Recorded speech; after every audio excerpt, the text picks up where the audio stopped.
Hello, hello, hello. This is Gresh from the I Am CEO podcast. I have a very special guest back on the show today. I have Alexis Hasselberger. Alexis, excited to have you back on the show. Excited to be here. Thanks for having me. Yeah, super excited to hear about all the awesome things that you're doing. We were just reminiscing a little bit about, your previous episode, all the awesome things that you're doing. So before we jump into talking a little bit more about that, I want to read a little bit more about Alexis so you can hear about some of those awesome things. And Alexis is a time management and productivity coach who helps people do more and stress less through coaching, workshops, and online courses. Her pragmatic yet fun approach helps people easily integrate practical, realistic strategies into their lives so that they can do more of what they want and less of what they don't. Alexis has taught thousands of individuals to take control of their lives, and her clients include Google, Lyft, Workday, Capital One, Upwork, and many, many more. And like I mentioned, Alexis has been on the show, so make sure you check out episode number 279 when she first jumped on our show. And I was just doing a little bit of homework and research, and she has taught over 142,000 people in her course on how to take care and take control of time. And I read, which is what I absolutely love. I think as a kid, you were very much so a very organized person. I think you could call yourself a teacher in your own right. So I love how we have those small seeds when we're kids, and it kind of grows into all the awesome work that you're doing. So Alexis, excited to have you on the show. Are you ready to speak to the IMCO community?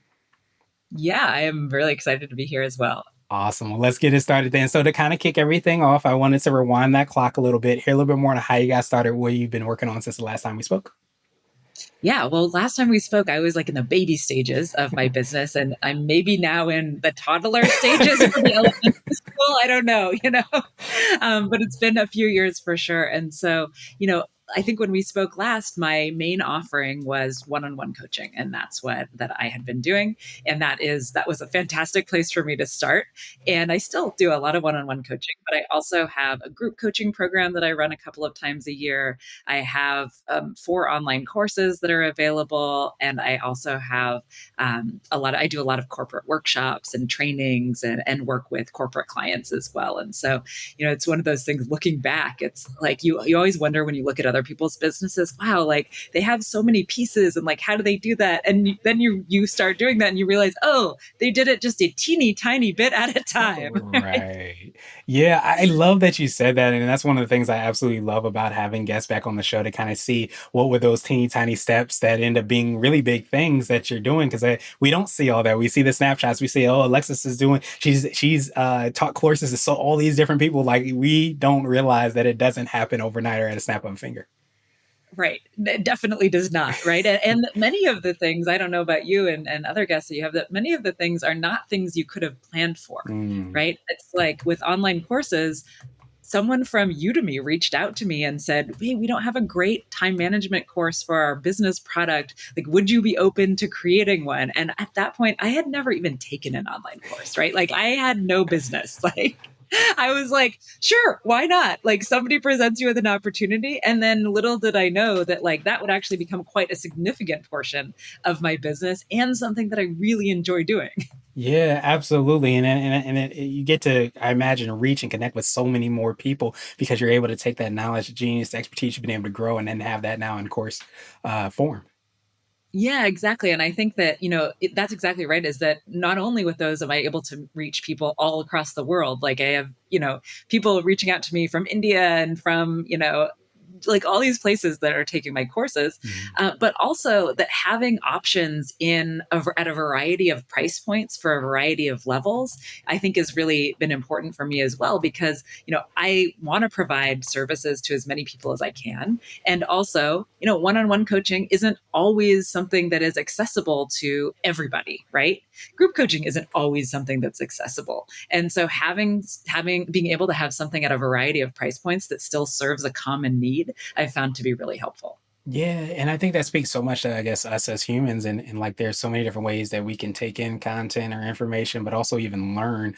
And I think that if you have different ways to meet people where they are, for lack of a better term, again, at the end of the day, Mhm. you get to make more and bigger and badder, I guess, of an impact overall.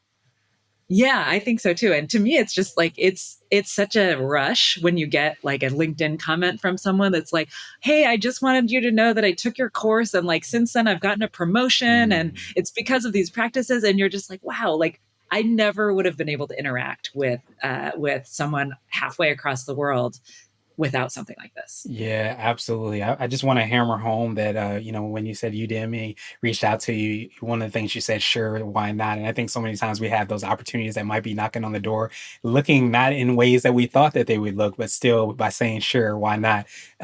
Really phenomenal things start to happen. Yeah, I think so too, right? Because I think that it's really easy to be like, it would have been really easy for me to be like, I have no idea how to make an online course. Like, no, right? But I think that my tack has been kind of like, if it's anything within the realm of possibility for me or sounds fun, I just say yes and look at it as an experiment. And I just generally figure that I'll figure it out. Right. Will it be like perfect? No, but nothing's perfect. Everything's an iteration. And so, I think that especially when you're in the early stages of anything, you want to say yes more than you say no. And then as you progress, you start saying no more than you say yes because you're more clear on like what you want to do, what works for you, et cetera. Nice. I appreciate you sharing that, and especially going on that journey and that evolution of, what to say no to, what to say wow to. I often say, like, we get so attached to the how rather than the why, and we should be more attached to the why, because if we're attached to the how, then as those opportunities come up or as things happen that make us pivot and change, like, who knows, pandemics, sometimes we have to change the way that we're doing things. But if we know this is our why, we want to make this impact, the how's going to change and it's going to evolve, and it's important for us to kind of step into that and understand that too. Yeah, I think that's a really smart way of looking at it, right? That it's like focusing on your impact allows you to have many pathways to get there. Absolutely. And so I know you touched on the different ways that you work with your client. I wanted to drill down a little bit more to kind of hear, if there's anything more about like how that process works, or what's like a Yeah. good first step if somebody's like listening to this. Yeah, well, I'll give you kind of the overview of all of my, with time management, productivity, basically, how do I use my time in a way that feels good? Mhm. I follow a similar arc in most of my products. So in my one-on-one coaching, my group coaching, and the online courses, they might be a little more specialized because people like bite-sized pieces of it. Right. But I really start with a position with everyone of knowing yourself better exactly as you are, Mhm. because I find that, for all of like doing things is hard, right? Building habits is hard. And the more that we can build habits and strategies around who we actually are versus trying to do what somebody else says is right or maybe worked for them, then I think it's a lot easier to build sustainable habits, because I think you, me, and everyone else, we can make ourselves do something for some amount of time, but eventually we snap back to who we are. And so we want to have practices that actually support who we are. So we start there. Then I move into task management with folks, which really is, task management may sound like not that sexy of a topic, but really it's just how we do and when we do the things we want to do and Hmm. what we say no to, right? And how do we set boundaries around these things? And so having, for a lot of people, this is very disjointed. And what I help people with is, how do we figure out a single trusted system so that we have one place to kind of offload your mental load, to learn to prioritize, so that you're not having, post-it notes and Asana and your email as a to-do list and Slack's a to-do list, and you have like 16 paper notebooks around, and then it becomes really difficult to prioritize. Um, we move into prioritization, and just shut me up if I'm No, going too please long on continue, it. continue. We move into prioritization, which is both like, how do we feel good at the end of every day about the things that we did? Because we're not going to be able to do everything. There's no way to Tetris all of the things we want to do all of the time. Like, that's just not it. You, me, and everyone else, we're all going to die with a big long list of things we didn't do. Right. And that's okay. That's life. But what we do want to do is know that every day the things we did were more important than the things we didn't do. And so I teach people to prioritize in that way.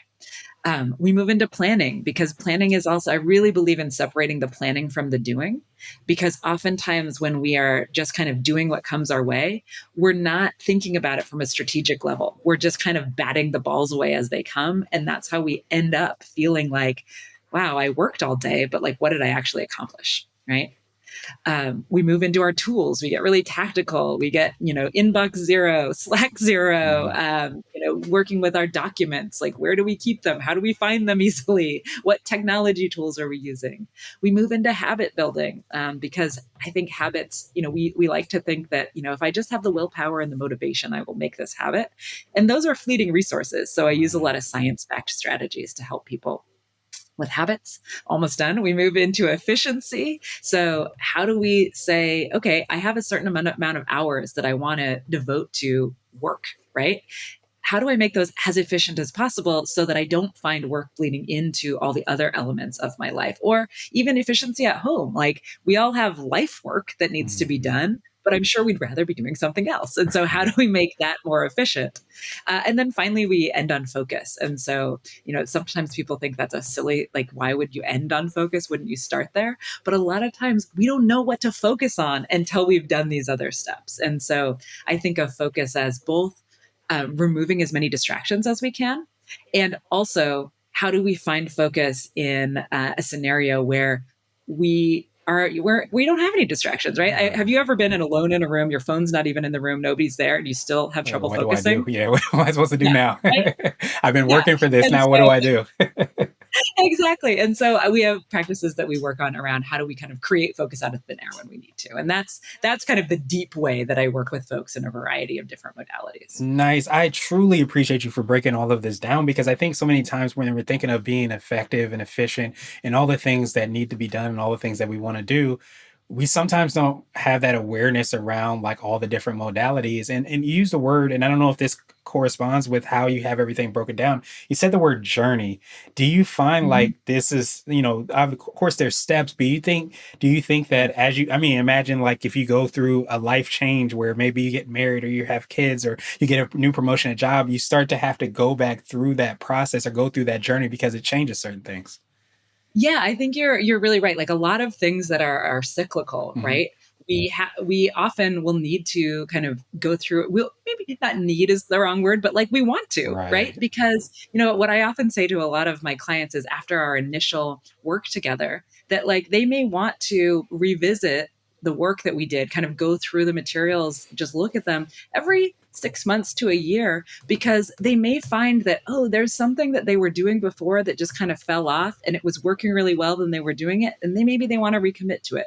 Or they may find that the first time they go through this process, there's a lot of stuff that just goes over their head because they're starting from a different point. But now, once they've kind of up leveled, Mhm. they go back and they're like, oh, there's all this stuff that like now will help me that I wasn't ready for then, right? And thinking about the cyclical nature of things, right, there's also the well-known like cycle of change, right, which I'm Mhm. not going to get all the steps, but it's like pre-contemplation, contemplation, action, etc. And one of those steps is relapse. And Mhm. so anytime we're trying to make changes, we are part of that process going to relapse into our comfortable behaviors, even if they're not serving us. And so what I tell people is that the more times we go through that cycle, the relapses just become shorter and shallower, Mhm. longer in between. Nice. I appreciate you breaking that down because, again, I think that awareness, as we're talking about the different steps and in order to be effective and efficient, but even in change in general, the steps that it takes, I feel like if we have greater awareness, now we start to see that, oh, that's relapse. That's me trying to go back to where they are. But now I'm aware of it. Before it would have been a month and I wouldn't have known that that happened. But now that awareness allows you to be armed, I think, with the opportunity to change, make different Mhm. decisions and get closer to where we ultimately want to be. Yeah, I think so too. And I think that, with awareness, sometimes people get a little frustrated because they're like, okay, I'm aware of it. Hmm. Now, why aren't I changing? Right? Like, Hmm. why aren't I doing this perfectly now that I'm aware of it? And I always think of it as like kind of a ladder of awareness where, when we want to change a behavior, I always think of, I don't know if this is relevant to you, but I always think of this analogy of like learning not to raise your voice at your kids, right? Hmm. Which is something I certainly had to do when Yeah, my kids were we younger all do, because, right? We all do, any right? kids know they know how to needle you, right? Exactly. And so I always think of it as like, okay, I decided that I was going to stop raising my voice. And then the next 100 times that I raised my voice. After the fact, I was like, oh, I wasn't going to do that. Right. Right. And then you do it 100 times more. And then you start like mid yell, you're like, oh, yes, I'm not going to do this. And you shut yourself up. And then like eventually, after 100 more times, you stopped yourself before you start yelling. Right. Mm, And it's the same thing with every type of skill. Like we have to kind of move up on that awareness ladder before we're doing it, as we consciously. want to Yeah. most of the time. Yeah, yeah, and I think that, again, especially in this, I guess more of what the culture maybe has become is where it's microwave culture. It's seeing everybody's snapshots or screenshots or things that they've accomplished. You don't see those behind the scenes and you don't see that journey. And I almost feel like if that first within the first 100 time, if you do it again, you're like, man, this isn't working. And Right. you relapse, you go back to the way that, but in reality, that's part of the journey. That's the thing we need to lean more into. And it's going to take a long time. I think if we don't realize that or kind of, take that into account when we're trying anything new, then Yeah. we're ultimately kind of setting ourselves up for failure. I think you're totally right. And I think the good example of this is around, like, I think we've all heard this stat, right? That Mhm. habits take how many days to build? I Have you have heard this not heard stat? of like 100 Yeah. maybe. No, 30, 21 30, days. right? Yeah, like 21 days. We Yes. always hear it like Yes. 21 days. You can build a habit in 21 days. And like, this is just not true, Right. right? Like, this comes from like one study from a long time ago. And more recent studies, more robust studies show that it takes somewhere between 3 weeks and about 9 months to build a habit, Wow. with the average being around 2.5 months. And so I think you're Wow. exactly right with your point that we often don't give ourselves enough of a chance of trying something before we've thrown in the towel and said, "Oh, this thing just doesn't work." Yeah, that makes so much sense. And that's why I love the breakdown of like how, you're processing your steps because I think too, like even if it is, let's just say 21 days, maybe it's 21 days because that person has already been working on that habit before, or they have something that is just a small tweak or change. But again, it doesn't take into account all the other things that can affect that habit. Oh, you just got a new job while you're trying to create this whole new habit. That makes it a lot more difficult. But we Right. sometimes can look at things in that vacuum and in the silos, we don't realize the holistic part of everything. Right, right. And like humans, we don't like delayed gratification, No, right? of course Like not. human We want beings it like the yesterday. immediacy, right? And it's only getting worse, right? Right. But I think that for sustainable change, it's like slow, steady, incremental change wins out over like whiplash Mhm. change every time, right? Yeah, absolutely. So, do you feel like that's part of your secret sauce of the organization, or a combination of both? Is it your ability to, obviously understand, the habits and how important change is, but I feel like you also have a really great pulse on the human part of business, which I say we often forget about, and how those things interplay in everything that comes out or sometimes doesn't come out in our actions. Do you feel like having that pulse is something that sets you apart and makes you unique?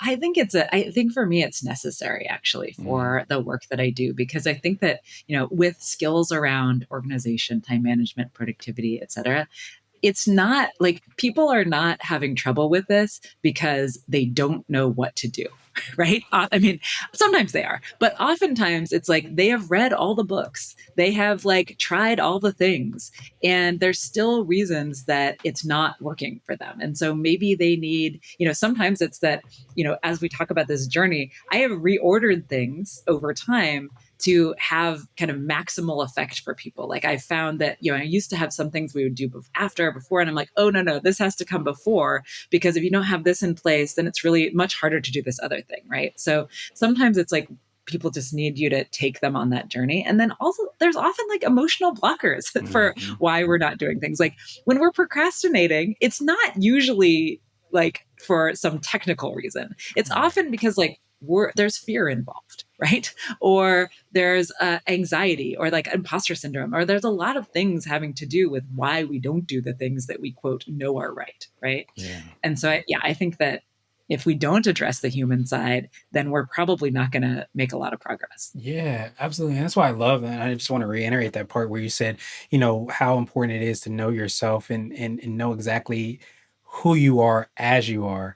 And I think so many times we're looking at habits of like, how can I be this other person? I often say if you run your own race, you can't lose.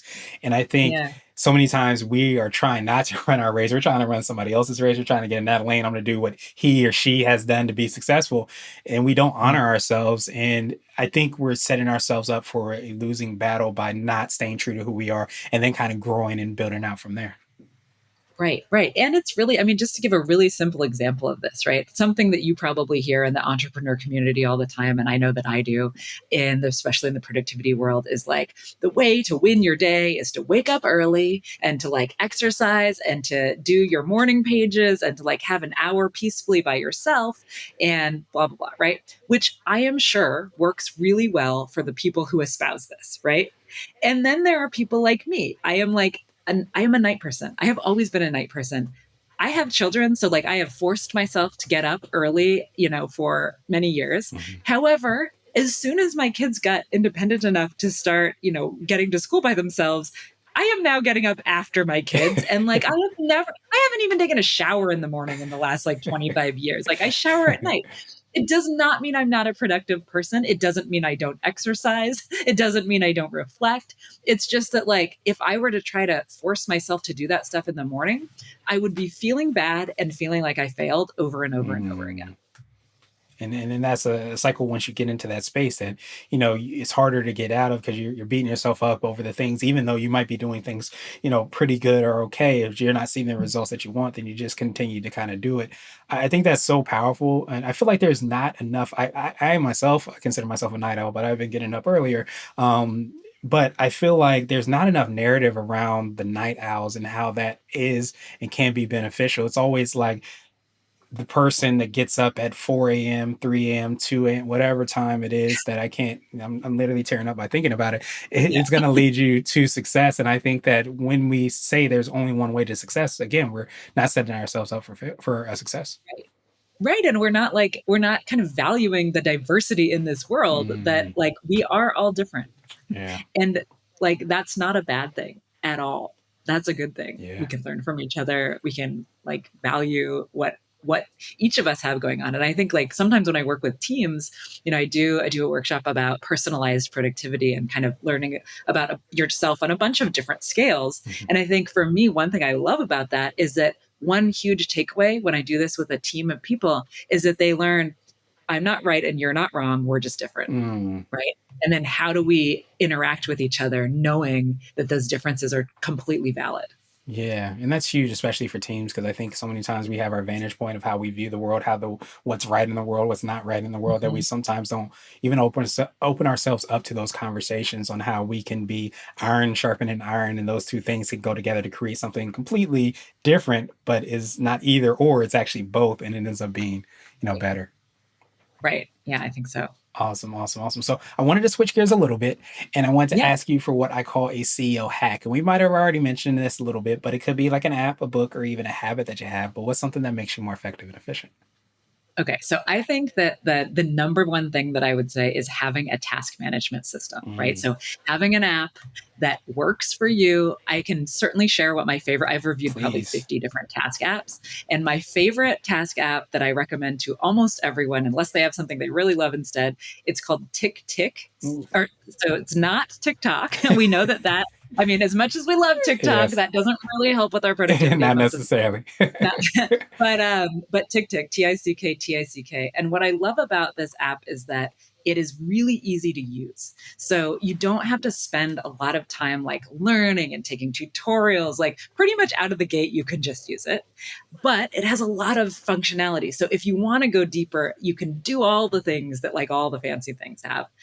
It also is. I sound like I'm doing an advertisement, but I swear I'm not. It also is cross-platform, so you can be an Apple phone and an Android tablet and like your Mac computer, like all of this stuff is just going to sync everywhere. And it also has a lot of great integration so that it becomes really simple and frictionless to get tasks from email or Slack or voice entry or even your Amazon Alexa or your Google Home, you can really easily integrate those so that it feels more frictionless, I guess. And so just like getting everything out of your head as a CEO, I think or as any human being, it's really important Yes. because we want to use our brain power to focus on the task at hand, not to like rehash and try to remember all the things that we need to do because they come back to us at inopportune times, right? Right. And we're also going to forget. Like our memories are not infallible. And especially when you're a CEO of a growing company, a new company, everything's on your plate, Yeah. right? And so that can be really frustrating to try to prioritize when everything's just kind of jumbled in your head. So that would be my number one hack is like get it out of your head and into a system. Nice. I love that, and I appreciate you giving us that software. I have to check it out and see. But I think it's so powerful, the thing that you talked about, the simplicity of it, because I think so many times we're trying to use a task management system in order to do specific tasks, and it's so complex to even use a task management system, let alone to do the task, that by the time you set it up in there, you're like, I don't even want to do this anyways. This is taking all my willpower. So I love that simplicity part, because once you have something that's easy to use, and like you mentioned, cross platform, I think it makes it easier for you to make sure all the things are there so that you can, spend more of that willpower, that even if it is willpower, I think sometimes it's just having it there that helps out so much as far as getting it done. Right. I totally agree. And I think a lot of times people get scared about the idea of a task system for exactly what you've mentioned, Mhm. because in the past they've had experiences where there was like way too, like the overhead of using something was like more than actually the value of doing it. And I think it's Mm. not only, the tool. I mean, we can use any tool, right? Use any tool you like, but it's not only the simplicity of the tool, but it's also in kind of how we think about using it. So the other thing that I would add to this is that if you're using a task management tool, it's not something you want to think about like updating once a week or updating once a day. It's something that you want to be like a living, breathing part of your workflow. And so I always I have it open 100% of the time. And it's kind of like as you're going through the day, you're like, do a task, update the task, move on to the next task. And that way it's always up to date instead of feeling like it's an extra task to go update your task system. Yeah, and I love that. I appreciate you sharing that so much, because the word that was kind of coming to mind is like integration. And I think so many times we think about integration when we're talking about all these SaaS, softwares and things, as far as like, oh, can this connect to this? Can this connect to that? But I think we need to ask, can it connect to you? Can it connect to the things you're doing on a regular basis, so that you can Right. make sure that you are interacting with it on a regular basis, rather than just saying, oh, I did get this done, did get that done at the end of the day, where it starts to begin and feel like, oh, that's just another thing I have to add on. Right, exactly. Because if like updating your task system is a task on your to-do list, it's not gonna happen, Right. right? Like you're gonna get to the end of the day, you've worked hard all day, and you're gonna be like, no. And then it gets out of date, and then you don't want to use it because it's scary to look at. Right. And so just like open all the time, use it all the time will be much easier. Awesome, awesome, awesome. I love that hack. So now I want to ask you a little bit more of a CEO nugget. This could be a word of Okay. wisdom or a piece of advice. We might have already touched on this as well too, but it's something that you might tell your favorite client, or if you happen to a time machine, you might tell your younger business self. Okay. I think telling my younger business self I'm going to go with. And I think that this is not a new takeaway for probably most people, but it was something that's definitely been um, kind of confirmed for me many times over the past several years. And that is just listen to your gut, right? Mm.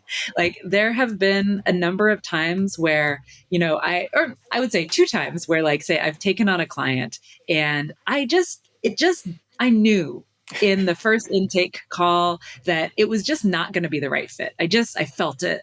But I, you know what? Like they wanted to work with me. And of course, you're trying to grow a business, super hard to say no to money, right? And so you're like, we'll do it. And then it's not like anything terrible ever happened, but it's just like you end up realizing, like I should have listened to my gut. I should have said no. It would have been better for both of us. Or, maybe programs I've signed up for before too, something similar where it's like, I'm moving ahead. I think on paper this all looks right, and then you kind of knew it wasn't, and you go through it and you're like, yep, I didn't get as much out of that as I thought I was going to, and I knew it from the get-go. Yeah. And so that's what I would say is like our gut is actually real. I read an article this morning actually about the connection between our gut and our brain. Yeah. We think of that as like a woo woo thing, but it's actually real. And so listen to it. Yeah, I appreciate you sharing that because it's so funny. I've always felt like, and I'm not a scientist or a doctor or anything like that, but I always feel like a lot of times our body or our mind can start to see patterns and start to see things. So sometimes when we have that feeling in our gut, it's not woo woo, as you said. Sometimes it's like this it feels like it literally is the same habit that happened before. So that gut feeling that you have is not just in the air. It's actually something from habits that you may not be able to articulate and see, but your body sometimes knows that. Yeah, it's almost like muscle memory Yeah, or yeah, something, right? exactly. Yeah, or like stomach memory. Right. Yeah, but it's so powerful to know that. And I feel like by saying that I know, like as soon as I heard you say that, and I feel like a lot of people that might be listening to this, that's like an international language. When you say I knew it, I knew it, I knew it, I knew it, it's like I didn't trust myself. And Yeah. when you do that again, you just have to we have to learn and remind ourselves that it's not just out of the air. It's actually something that you may have experienced or may know, or those habits, that muscle that is getting triggered, just to let you know that hey, this isn't exactly what you want it to be. Right, right. And I think especially as a business owner, this is hard because when you're trying to grow a business, right? You're trying to make impact, but you're also trying to support yourself, right? Mhm. And so I think it is a real tension that a lot of entrepreneurs, including myself, feel between following your gut and this like saying no to money, right? Right. And what I have found is that when I have listened to my gut, there's always something better that came along, Mhm. right? And it's like if and this is something that I bring it back to like time management and productivity too. It's like we can't say yes to everything, right? Right.